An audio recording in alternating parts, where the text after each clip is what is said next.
Hoje vamos falar sobre a educação de jovens e adultos, proposto por Paulo Freire.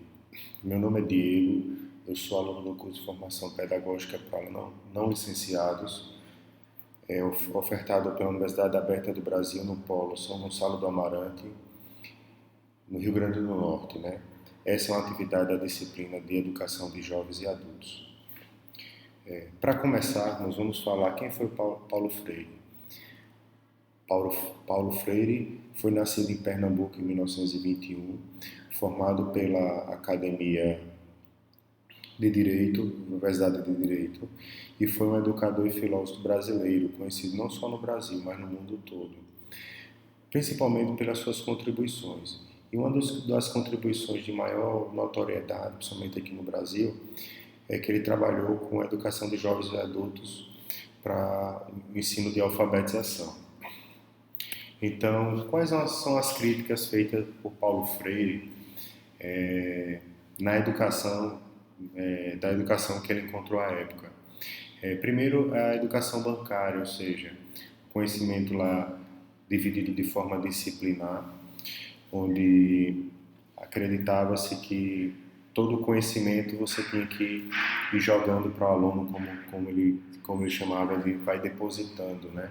O aluno não fazia nenhuma análise crítica daquilo que estava sendo feito, como foi feito e para que foi feito, né?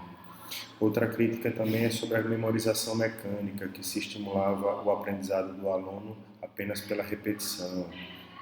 Exercício mais exercício em qual o aluno ficava repetindo, como se aquela internalização, né, daquilo que ele estava fazendo fosse ajudar na tomada de decisão ou numa análise crítica ao seu redor e a transformação do mundo, né?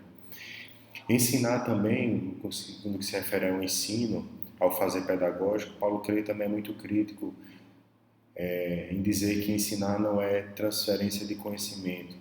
Por quê? Porque acreditava-se que o professor era apenas aquela pessoa que tinha notório saber e que bastava apenas ele externalizar aquilo que ele sabia e o aluno deveria querer aprender ou tentar aprender e que ele iria aprender só nesse processo, né? E outra que a educação, outra crítica quanto à questão do conhecimento elitista e autoritário, uma vez que, principalmente no Brasil, né, o desenho da educação seguia aí um viés que era formado por aqueles que ainda acontece do poder econômico, e tudo era desenhado de forma a atender os interesses de uma minoria. Então, qual foi a proposta dele, que também é conhecida como proposta libertadora? Ele passa então a dar importância ao objeto de aprendizagem, ou seja, onde o aluno, né, que ele chama de sujeito, porque ele é ator do seu processo de ensino-aprendizagem, onde é que ele está inserido, né? Quais são os elementos que ele tangencia para que ele possa aprender de forma melhor?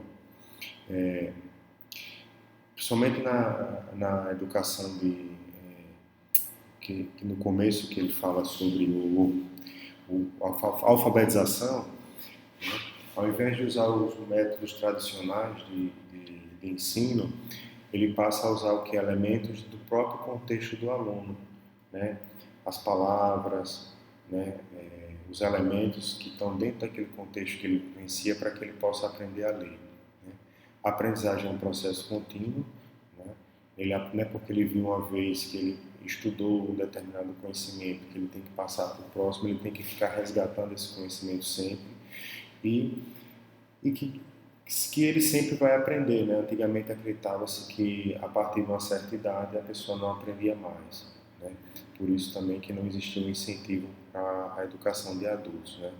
Só as crianças poderiam aprender, e já é comprovado que isso não é verdade, né? Ele também tem uma contribuição muito interessante no que ele chama de temas geradores, ou seja, a educação ela tem que atender à necessidade de um determinado local, à sua cultura, aos seus valores, para que ele resgate esses elementos e com o aluno ele possa desenvolver aí uma análise crítica do que ele está aprendendo, né?